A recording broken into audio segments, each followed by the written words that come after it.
Welcome to the deep dive. Our mission here is to take a complex stack of sources and really pull out the core knowledge you need, the critical details, the overlooked context that truly explain a story. And today we're doing a deep dive into the profoundly unsettling case of Aundria Bowman.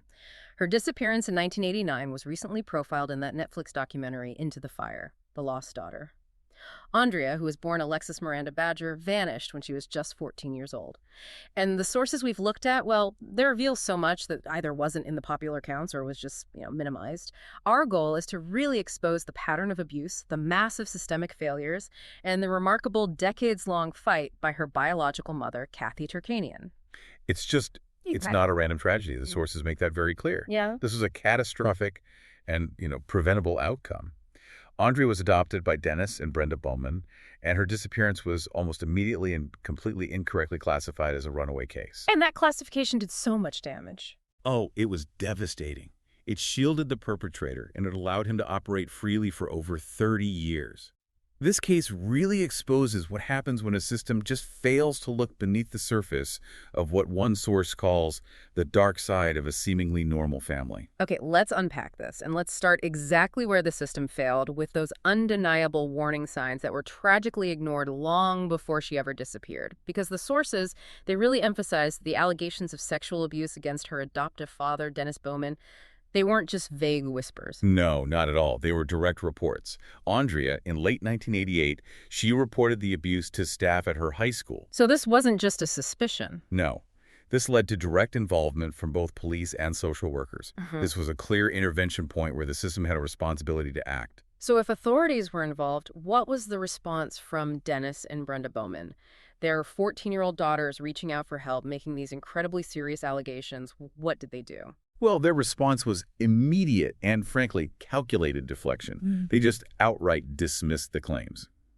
Their story to the authorities was that Aundria was acting out, that she was rebellious and making it all up because, they claimed, she had just found out she was adopted. Convenient excuse. The perfect excuse. Now, some sources suggest Aundria may have known all along, but the Bowmans used this narrative to explain away any report of abuse. And it wasn't just that the allegations were ignored. Shortly after the authorities got involved, the family makes this highly suspicious move. They relocate to a rural mobile home. That move is so critical. It's a calculated attempt at isolation. By moving out to a rural area, they severely limited her access to her support systems, her friends, her school. The very people she had reported the abuse in the first place. Exactly. They cut off her lifelines. And the sources show there were other witnesses. Friends like Jennifer Jones and Michelle Timmer said Aundria told them about the abuse. Kim Payne actually described witnessing Dennis strike Aundria at dinner, while Brenda just looked on, did nothing. And despite all these red flags, the police intervention was a disaster. In one truly egregious example from the reports, an officer didn't offer her protection. Instead, he reportedly admonished Aundria. Admonished her. Yes. Told her, in essence, to learn her place as a daughter. Learn her place as a daughter, that one phrase. It speaks volumes about the priorities back then, doesn't it? It's all about keeping the family unit intact, not protecting the child. And what he told the parents was just as bad. He basically said, do whatever it took to keep us from having to come back here again. Wow. It was an institutional rubber stamp on the abuse. It told the Bowmans that they held total control. And that systemic failure is why she remained in that home.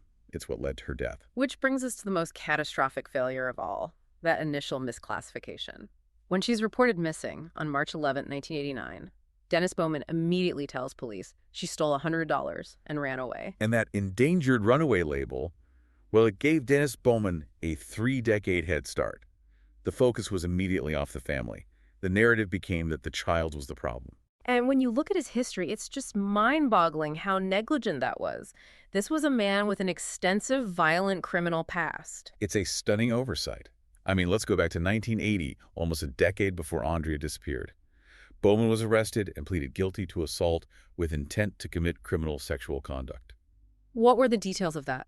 He ran an 18-year-old woman's bicycle off the road with his motorcycle, pointed a gun at her, and tried to force her into the woods. He served 5 years and was paroled in 1986. So wait, he was a convicted sexual predator out on parole just 3 years before Aundria vanished from his home. Yes, and he's the one whose adopted daughter disappears after reporting sexual abuse against him, and he is somehow not the primary suspect. It's unbelievable. And the pattern just continued, even after Aundria was gone. Oh, absolutely. In 1998, 9 years after she went missing, he's arrested again, this time for breaking into a female coworker's home. And what police found at his house, it paints this terrifying picture. What did they find? They found a duffel bag with her undergarments in it, but they also found a black mask, dark clothing, and a sawed-off shotgun. This is not the behavior of a reformed citizen. This is a predator's toolkit. And he just got a year in jail for that. Aundria's case remained cold for another 20 years. So what finally broke it open? It wasn't anything in Michigan, was it? No, it's completely external. Bowman was arrested in November 2019, but for the 1980 murder of Kathleen Doyle in Norfolk, Virginia, a cold case solved by modern DNA evidence. His arrest for that murder was the only reason the focus finally returned to Aundria. So once he was behind bars facing life sentences for the Doyle case, the pressure was finally on. And that's when the whole runaway story just crumbled. It completely fell apart. Yeah. The shifting nature of his confession, it just reveals his desperate attempts to minimize what he did. He first skipped to the story that she stole money and ran away. A story that never made any sense. Never. Sources point out she was excited about a band festival that very day. A runaway doesn't usually make plans for a school event right before leaving forever. So when he finally confesses to killing her, his story keeps changing. It's all over the place. Initially, he claims he pushed her down the stairs in a rage after she threatened to report the abuse again, claiming her neck broke instantly. So he's aiming for manslaughter, not murder. Exactly. But his story changed. He later admitted to police that she was still conscious, still moaning after the fall. That completely changes the crime. And the details of the concealment are they're beyond horrifying. He confessed to immediately hiding her body in the barn, burning her belongings in a barrel to destroy the evidence. But it got so much worse. This is the part of the story that's often just glossed over. As police pressed him, he admitted to the dismemberment.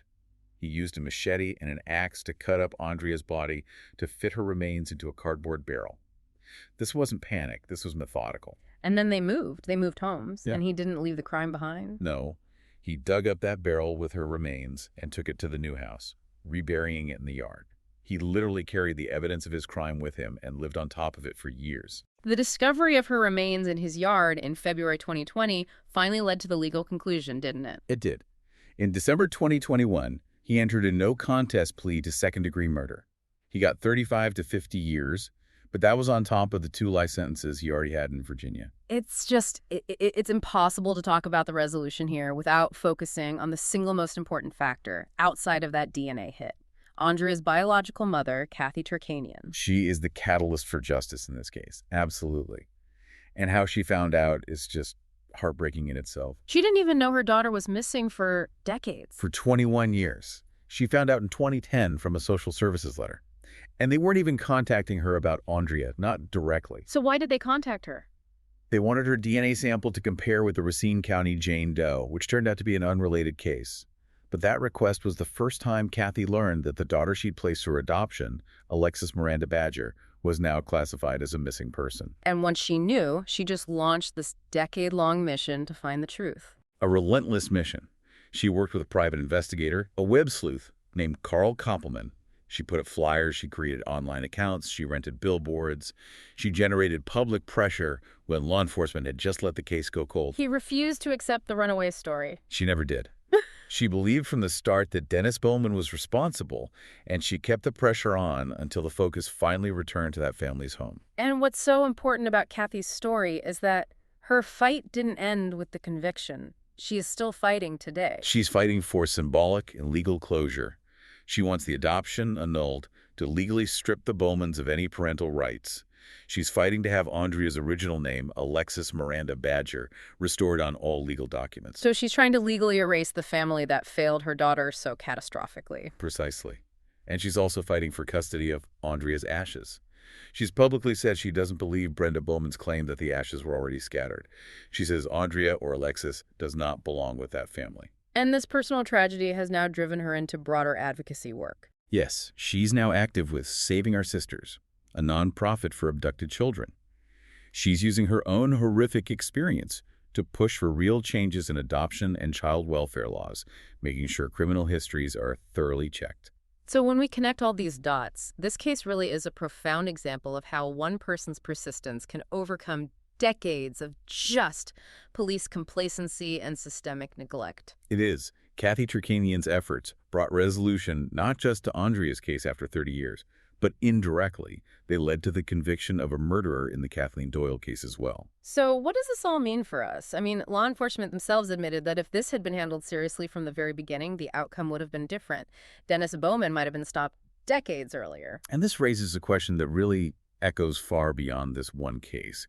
If Aundria was so easily dismissed as an endangered runaway in 1989, despite abuse claims and her adoptive father's violent record, you have to wonder, how many other cold cases from the 80s and 90s, also classified as runaways, are masking similar horrific truths? What steps do we need to take now to go back and review those files? That initial label, runaway, that single word derailed justice for decades and let a predator walk free. We encourage you to think about that power, the power of a label, and to always look deeper into the stories that seem just a little too simple.